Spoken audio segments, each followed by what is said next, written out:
Nuclei के इस video में हम लोग न्यूक्लियर रिएक्शन के बारे में पढ़ेंगे। रिएक्शन का एक टाइप केमिकल रिएक्शन भी है, लेकिन अभी हम लोग केमिकल रिएक्शन नहीं, न्यूक्लियर रिएक्शन का नाम ले रहे हैं। न्यूक्लियर रिएक्शन किसको कहते हैं? वो रिएक्शन जिसमें न्यूक्लियस पार्टिसिपेट करता है, किसी एटम का न्यूक्लियस पार्टिसिपेट करता है, उसी को हम न्यूक्लियर रिएक्शन कहते हैं। मतलब इसमें न्यूक्लियस में चेंज आता है। न्यूक्लियस में चेंज आने का मतलब न्यूट्रॉन प्रोटॉन में चेंज आता है। पहले एटम के न्यूक्लियस में न्यूट्रॉन प्रोटॉन कुछ और था, रिएक्शन के बाद न्यूट्रॉन प्रोटॉन कुछ और हो जाएगा। मतलब न्यूट्रॉन और प्रोटॉन चेंज करने का मतलब, प्रोटॉन चेंज करने का मतलब क्या है? एटम अपना आइडेंटिटी लॉस कर देगा। प्रोटॉन चेंज करता है तो एटम अपना आइडेंटिटी लॉस कर देता है। जैसे एक एग्जांपल ले लेते हैं। आप मान लिया जाए कि 1:3 और 1:2 रिएक्शन करते हैं, तो 1 क्या हो गया? 2 मतलब अब ये एक प्रोटॉन हाइड्रोजन में है, एक प्रोटॉन हाइड्रोजन में है, लेकिन यहां 2 प्रोटॉन हो गया, तो मतलब ये हीलियम कन्वर्ट हो जाएगा। तो एटम अपना आइडेंटिटी पहचान लॉस कर दिया, ये हाइड्रोजन हाइड्रोजन हीलियम हो गया। तो इसका मतलब ये न्यूक्लियस चेंज किया है, प्रोटॉन चेंज किया है। न्यूक्लियस में प्रोटॉन चेंज करते हैं। तो हमने ये कहा कि अभी हम लोग न्यूक्लियर रिएक्शन पढ़ने जा रहे हैं। न्यूक्लियर रिएक्शन होता क्या है? That reaction in which nucleus of atom participates are known as nuclear reaction. इस रिएक्शन में होता क्या है कि एक स्टेबल न्यूक्लियस जो है कन्वर्टेड टू अनदर न्यूक्लियस, एक स्टेबल न्यूक्लियस जो है दूसरे न्यूक्लियस में कन्वर्ट हो जाता है अगर आप किसी सुटेबल हाई एनर्जी पार्टिकल को बम्बार्ड करते हैं। अब इसके बाद थोड़ा सा ध्यान देंगे टाइप्स ऑफ न्यूक्लियर रिएक्शन।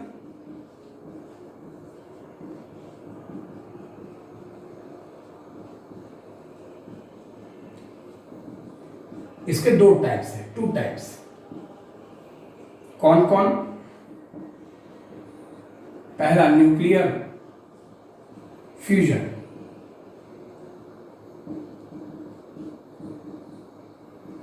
दूसरा न्यूक्लियर फिजन। अभी हम लोग जानेंगे कि न्यूक्लियर फ्यूजन क्या है।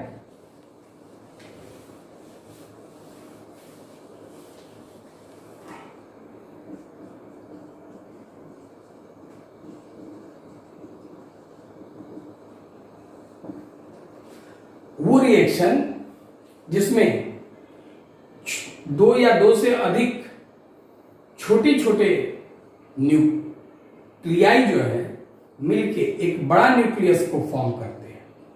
जैसे अभी हमने जो एग्जांपल दिया,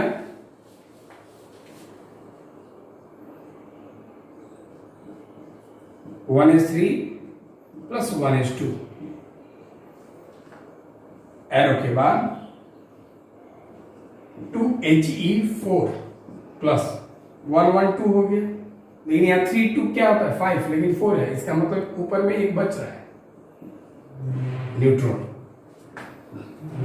1 बचा है ऊपर में तो 1, लेकिन 0 बचा है नीचे में तो 1 नीचे 0, और ऊपर 1 होता है किस चीज में है? तो न्यूट्रॉन में होता है। तो ये देखिए एक छोटा न्यूक्लियस हाइड्रोजन, ये भी छोटा न्यूक्लियस हाइड्रोजन, लेकिन इसमें एक पार्टिकल, लेकिन यहाँ 2 पार्टिकल का न्यूक्लियस बन गया, मतलब इससे बड़ा है। जब 2 या 2 से अधिक छोटे न्यूक्लियस मिलके एक बड़ा न्यूक्लियस का फॉर्मेशन करते हैं तो उसे हम न्यूक्लियर फ्यूजन कहते हैं।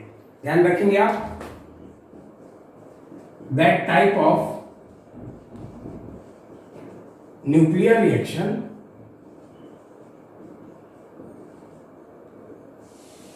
in which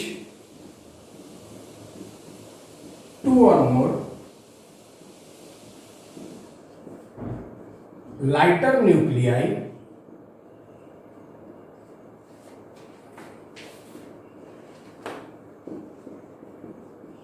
united together to form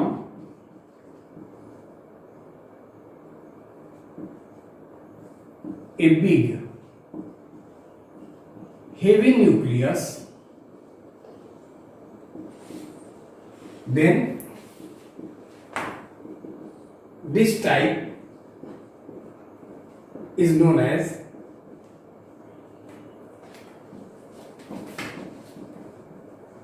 nuclear fusion. तब इस तरह को हम न्यूक्लियर फ्यूजन कहते हैं। जब छोटे छोटे न्यूक्लियाई बड़ा न्यूक्लियस बना लेता है तो उसे हम न्यूक्लियर फ्यूजन कहते हैं। न्यूक्लियर फ्यूजन ही जो सन और तारों में, जो सन और स्टार्स में जो रिएक्शन होता है वो फ्यूजन रिएक्शन होता है और इसी से हमें एनर्जी मिलता है। दिस न्यूक्लियर फ्यूजन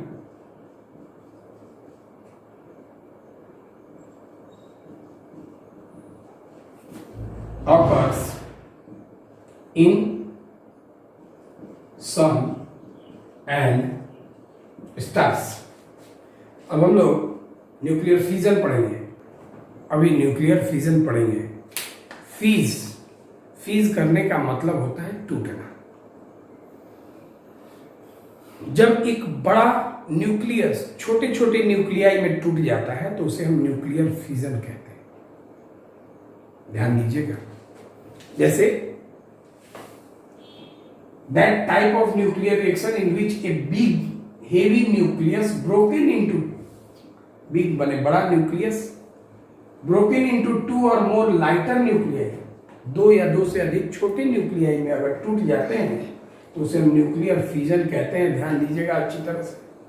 सबसे पहले हमने ये कहा कि इसको समझना है कि जैसे ये यूरेनियम है, यूरेनियम के न्यूक्लियस में 92 पार्ट 92 प्रोटॉन है और 235 पार्टिकल्स है।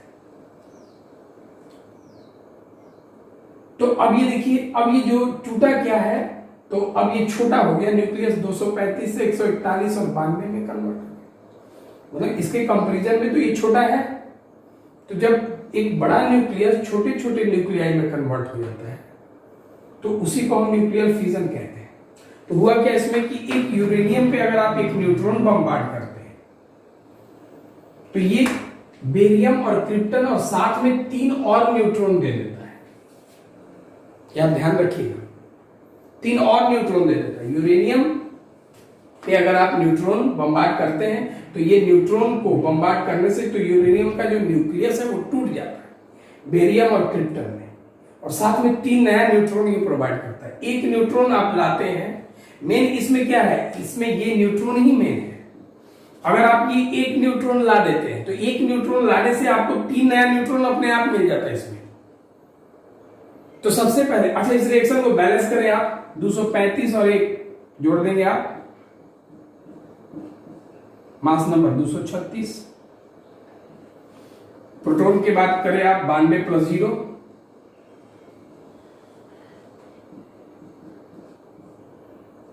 92। पहले मास नंबर इधर जोड़ लेते हैं आप, 141 92। अच्छा, और ये न्यूट्रॉन ऊपर में 1 है लेकिन 3 के साथ है तो 3 × 1 3, 3 2 5 1 6, 9 4 13, 1 इधर 2, 1 और 1 2, 236 इधर भी 236 इधर। मास नंबर बैलेंस है, इधर का मास नंबर इधर का मास नंबर बराबर और इधर का एटॉमिक नंबर भी बराबर होना चाहिए। अब देखिए इधर 56 36, 0 × 3 0, 6 6 12, 5 3 8 1 9, ये भी बराबर। रिएक्शन बैलेंस है। अब देखिए इधर इसी तरह से बैलेंस होता है इसमें। अब देखिए, अब जब एक बड़ा न्यूक्लियस छोटे छोटे न्यूक्लियाई में टूट जाता है तो उसे हम न्यूक्लियर फ्यूजन कहते हैं, और छोटा छोटा जब बड़ा हो जाता है तो फ्यूजन कहते हैं, जो पीछे पड़ा था। छोटा छोटा मिलके जब बड़ा हो जाएगा तो वो फ्यूजन है, और जब बड़ा जो है छोटा छोटा हो जाएगा तो वो फ्यूजन है। ये वाला। अब इसके बाद देखिए थोड़ा ध्यान से, तो इसी के बेस पे nuclear fusion can be divided into two parts. पहला अनकंट्रोल्ड,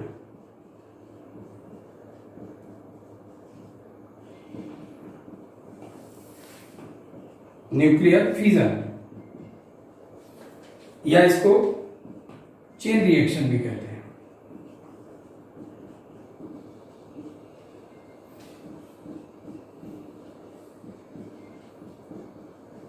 दूसरा कंट्रोल्ड न्यूक्लियर फ्यूजन। अब इसी में आप देखिए ध्यान से, एक यूरेनियम पे अगर आप बम्बार्ड करते हैं तो यूरेनियम आपके पास इतना है, तो यूरेनियम रखने से आपका ये रिएक्शन थोड़ी शुरू हो जाता है। इस पे आप न्यूट्रॉन लेके आते हैं तो एक यूरेनियम के साथ एक न्यूट्रॉन का रिएक्शन होता है। तो जैसे ये मान लीजिए कि ये यूरेनियम है सैंपल, इस पे एक सबसे बड़ी बात है यूरेनियम रखे थोड़ी ये रिएक्शन हो गया। इस यूरेनियम पर आप एक न्यूट्रॉन लेके आते हैं तब जाके एक यूरेनियम खत्म होगा एक न्यूट्रॉन से। लेकिन बहुत इंपॉर्टेंट बात यह है कि एक न्यूट्रॉन से आप रिएक्शन, ये तो दुर्लभ चीज जो न्यूट्रॉन है वो आपने ला दिया, तो ये जो न्यूट्रॉन आपने ला दिया तो अब तो ये कहने का मतलब है कि एक यूरेनियम इस न्यूट्रॉन से खत्म, लेकिन एक रिएक्शन हुआ। लेकिन अब ये अगला जो है इसी रिएक्शन से एक रिएक्शन जो आपने किया उसमें ये 3 न्यूट्रॉन मिल गया। मतलब आप एक न्यूट्रॉन ला दो उसके बाद 3 तो अपने आप हो गया, 3 यूरेनियम के साथ फिर ये रिएक्शन करेगा, फिर वो तीनों 3-3 देगा, तो इस तरह से बढ़ते जाएगा। उसी को हम अनकंट्रोल कहते हैं। तो ध्यान देंगे अच्छी तरह से, अनकंट्रोल वाला देखें कि अनकंट्रोल्ड किसको कहते हैं। जैसे आप देखिए अनकंट्रोल्ड हम लोग पढ़ रहे हैं जिसको चेन रिएक्शन का नाम दिया आपने।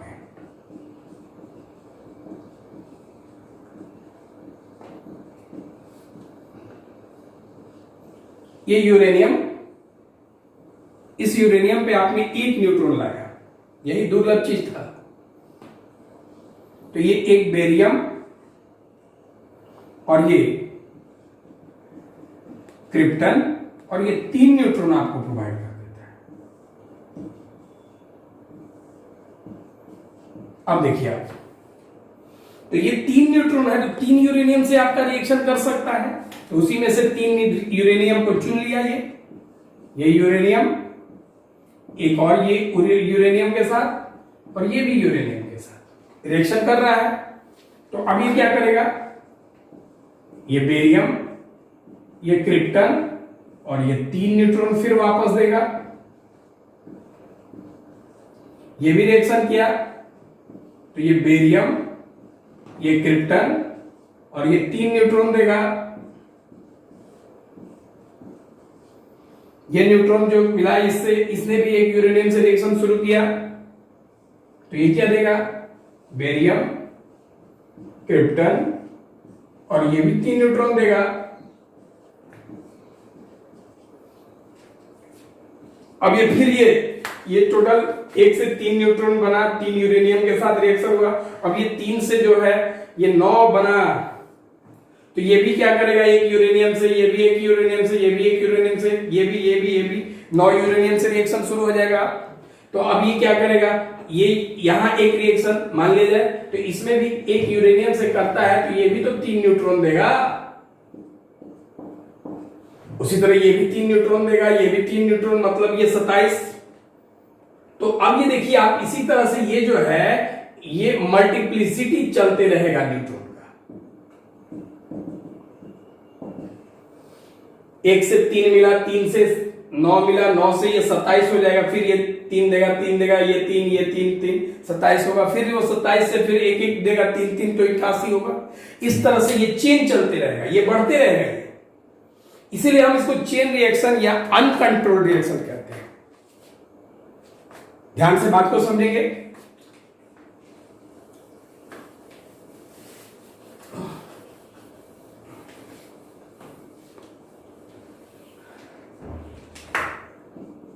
In this type of reaction,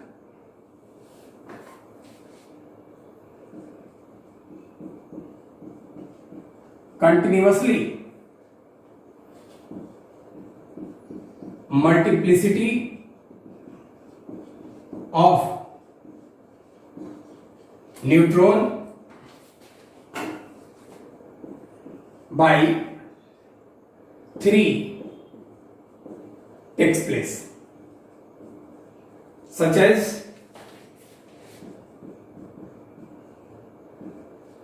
3, 6, 9, 3, 9, 27, 81 and so on. ये न्यूट्रॉन का 3 मल्टीप्लिसिटी चलते रहेगा and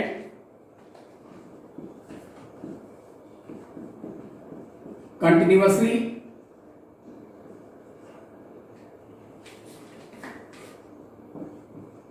reaction also occurs with uranium, और ये रिएक्शन यूरेनियम के साथ चलते रहेगा। अच्छा, ये कब तक चलेगा? यहां तो न्यूट्रॉन खत्म होने वाला है नहीं, न्यूट्रॉन तो बढ़ते ही जा रहा है। तो कब ये खत्म होगा? जब तक कि यूरेनियम ना खत्म हो जाए। ये यूरेनियम खत्म नहीं हो जाए। इस सैंपल में ये क्या हुआ, एक न्यूट्रॉन ला दिए, वो 3 के साथ किया, फिर न्यूट्रॉन तो बढ़ते ही जा रहा है। तो न्यूट्रॉन का तो खत्म होने का सवाल ही नहीं उठता है अगर ये चेन रिएक्शन है तो इसमें अब खत्म होते होते इसका यूरेनियम खत्म हो जाए, तभी जाके ये रिएक्शन बंद होगा।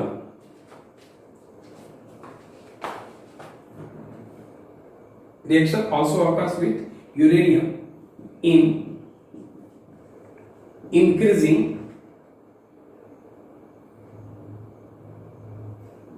manner.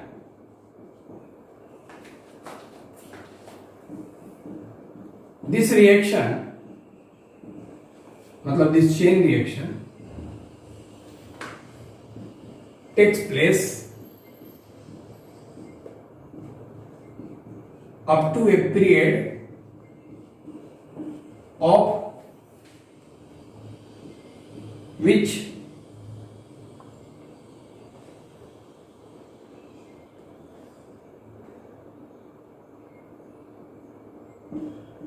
uranium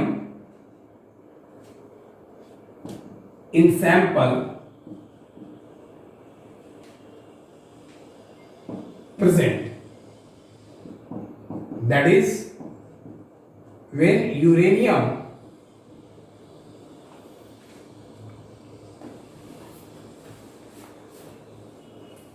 gets destroyed,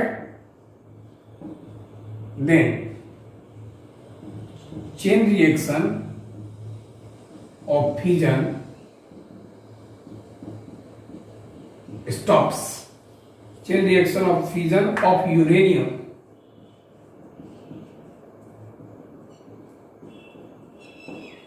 stops. ये यूरेनियम का फिजन जो है स्टॉप कर जाएगा।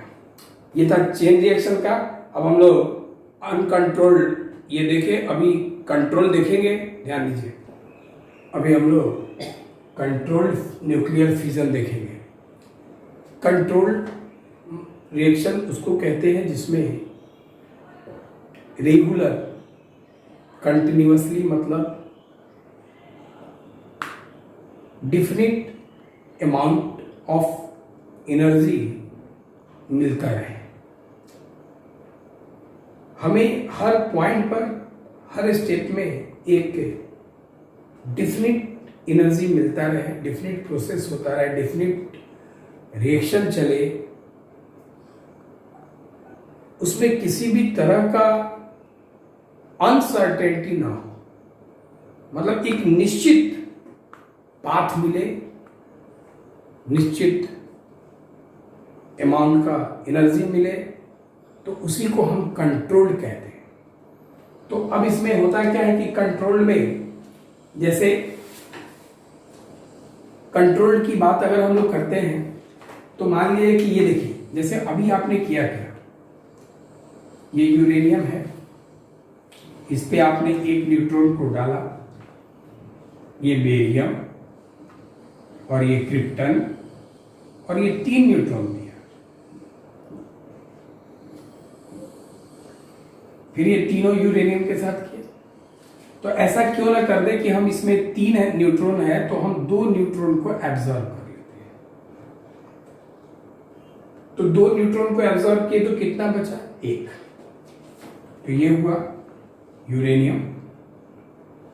तो ये फिर बेरियम, क्रिप्टन देगा, फिर वापस ये 3 न्यूट्रॉन देगा, जिसमें से 2 अगर एब्जॉर्ब कर लेते हैं तो क्या बचा? 1 न्यूट्रॉन बचा।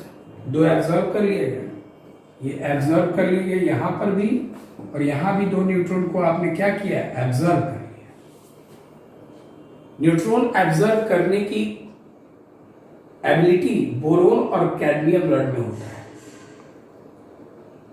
तो अब ये फिर वापस ये 1 यूरेनियम से करेगा, ये बेरियम, ये क्रिप्टन, और ये 3 न्यूट्रॉन देगा,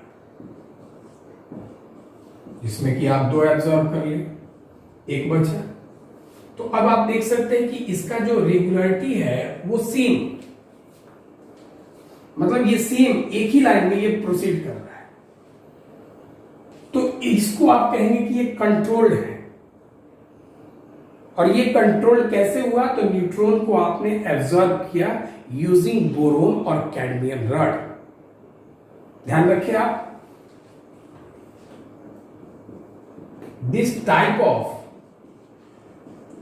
fission reaction takes place by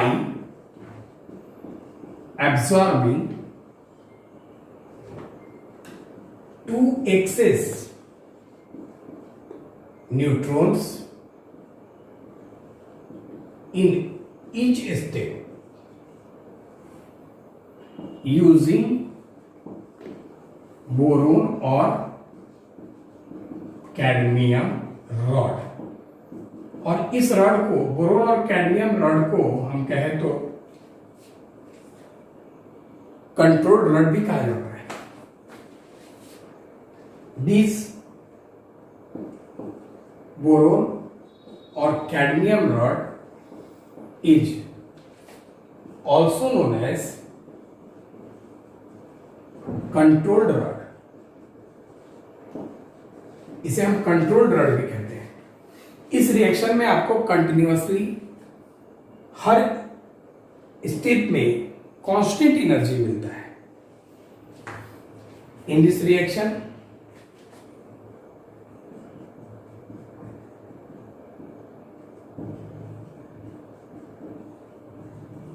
we obtains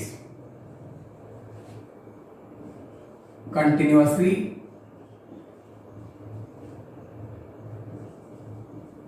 equal amount of energy in each step। और इस रिएक्शन का ही यूज किया जाता है, कंट्रोल का ही, न्यूक्लियर रिएक्टर में। This controlled nuclear fission used in nuclear reactor, nuclear power plant भी कहते हैं। उसके बाद न्यूक्लियर रिएक्टर में मॉडरेटर के लिए हार्ड वाटर का यूज किया जाता है।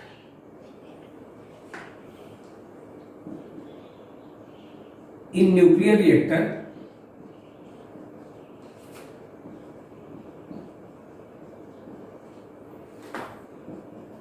हार्ड वाटर और ग्रेफाइट भी, या ग्रेफाइट और beryllium oxide is used as moderator। Nuclear reactor में हार्ड वाटर का या ग्रेफाइट का या बेरिलियम ऑक्साइड का, ये तीनों में से किसी एक का मॉडरेटर के रूप में यूज किया जाता है। मॉडरेटर का जो काम है वो क्या है कि जो न्यूट्रॉन जो यहाँ पे न्यूक्लियर फ्यूजन में जो न्यूट्रॉन बनता है वो फास्ट मूविंग होता है, और वो फास्ट मूविंग न्यूट्रॉन को धीमा करने के लिए रिएक्टर में हम मॉडरेटर का यूज करते हैं। उसी में कूलेंट के लिए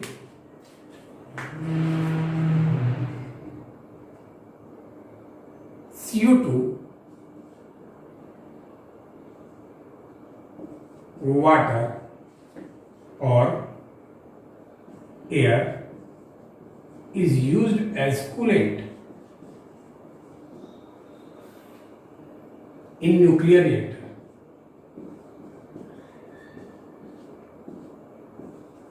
मतलब न्यूक्लियर रिएक्टर को ठंडा करने के लिए आपको CO2, वाटर या एयर का यूज करना होता है। अब इसके बाद स्टेलर एनर्जी क्या होता है? Energy which is continuously obtained from sun and stars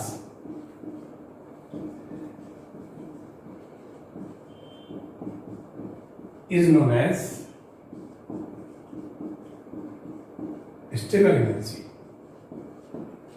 जो सूरज और तारों से हमें लगातार एनर्जी मिलती है उसी को हम स्टेलर एनर्जी कहते हैं। अभी ये चैप्टर का थ्योरी खत्म हो गया, लेकिन अब इसके बाद हम लोग इस वीडियो में, इसके आगे के वीडियो में न्यूमेरिकल हम लोग पढ़ेंगे। लेकिन उसके लिए होता क्या है कि आपको पीछे के थ्योरी को ठीक से एक बार कंठस्थ रखना चाहिए। तो सारे वीडियो को आप अच्छी तरह से देख लें। Thank you.